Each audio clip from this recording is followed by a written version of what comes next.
All right, pocket's empty. Let's go.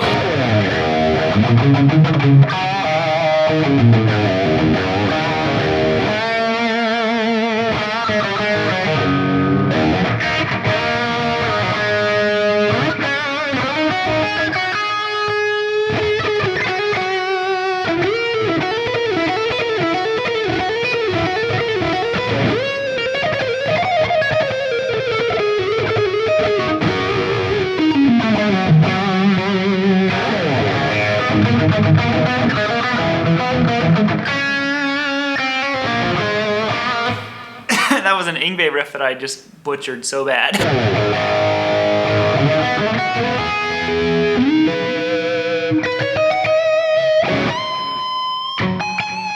Nice sharp bend.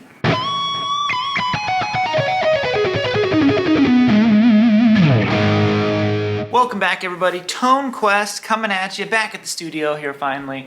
And video idea today is to attach to gear. Because I started thinking about this, and I used to be super attached to, guitars and gear. Every one I got, I never wanted to get rid of. I never wanted to sell anything. And I was just kind of curious how everyone else is on this standpoint. Because we did a video about selling gear and talk about buying new gear, all this kind of stuff. And one of the things that I always did was I got real attached to gear. And I'm not so attached nowadays. There's always going to be like a few specific guitars that you're like, hey, I'm going to have this guitar forever. And those are a little bit different. Those have different sentimental meanings to you. But the other ones I kind of treat as like workhorse guitars, or they're like tools. Like I said, I was just kind of curious what you guys think now, because nowadays I have a much more, I guess you could call it like practical approach to it. And I think that there's nothing wrong with, and I kind of like mentioned this in other videos too, that there's nothing wrong with collecting guitars. If that's your thing, collect them, have hundreds of them. Like if you're not hurting anyone, it's not affecting you or your family, it's no kind of like financial burden on you, then I say just, do whatever makes you happy. But for me, I have started approaching it much more of a practical aspect. So there are certain ones like my white Strat, the Les Paul KM, my Gold Top, that one's a sentimental one to me because it was made in 1989. I was born in 1989, so that's a birth year guitar to me. So the guitar itself is probably not that special. It's just it's a good old standard Gold Top. Plain and simple. It just means more to me. So those are some that that I'll never sell. The Esquire is a super cool guitar, but I have pondered about selling that one, to be honest, and part of the reason is because I have that other Esquire that I got from Fender, the 70th anniversary, whatever it was, from a couple years ago. That thing sounds so good and plays, it just, the whole thing, I dig it a lot. I'm like, I don't know. This one, like I said, I've thought pretty hard about possibly selling the Esquire. As cool as it is, as much mojo and vibe as it has, I'm kind of like, well, maybe I'd sell that and get an old Les Paul Jr. or get an old Firebird, something like that. So that one's kind of up in the air, and that might kind of surprise people. Like, I can't believe you'd ever get rid of that guitar.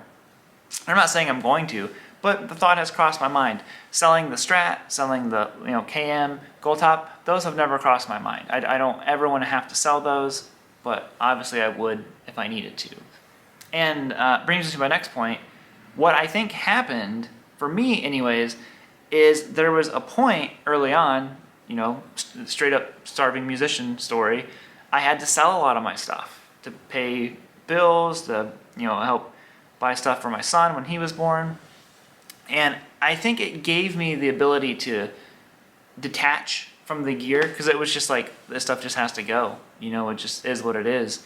And now I have those strong attachments to a few pieces of gear.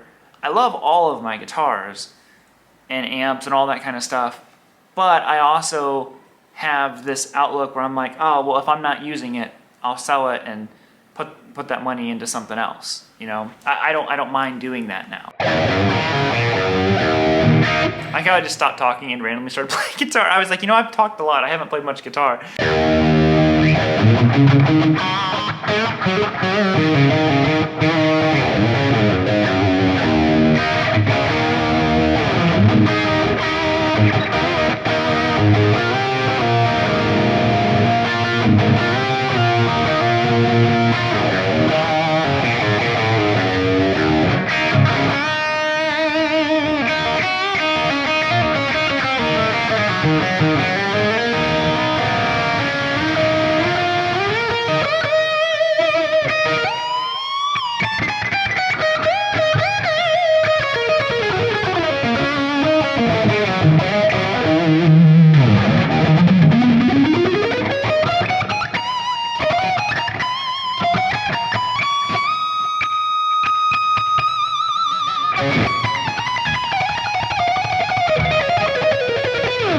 I can't play this guitar without wanting it to be shreddy.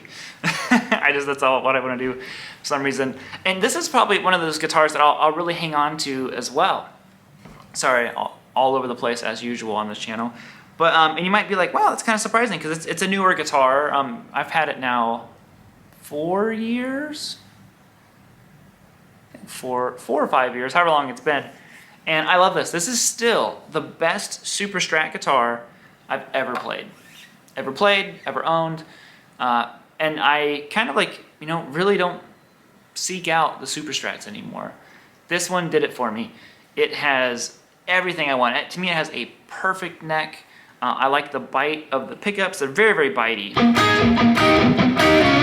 It totally does that 80s thing that I wanted to do, of course.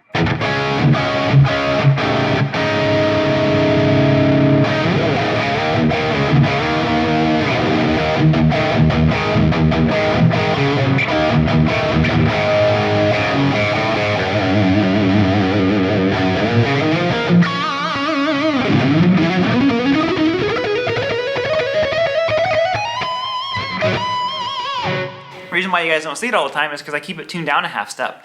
This guitar really just came alive when I tuned it down a half step. There's certain guitars that are like that, And I have other really nice Super Strats that I love, like the Iconic, great. I keep that one in standard tuning.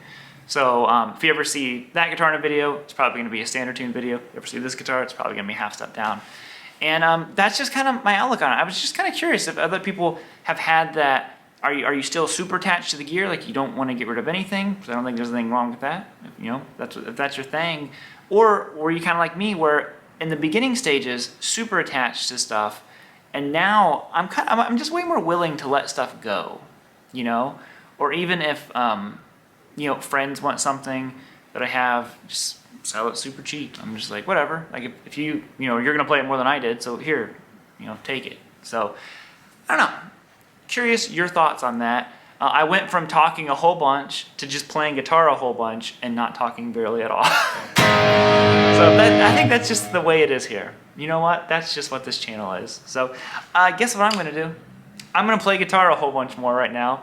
And I'll see you all in the next time. Let me know down below in the comments if you would. And we're just going to keep hanging out here. Hope you guys are digging it. Later, homies.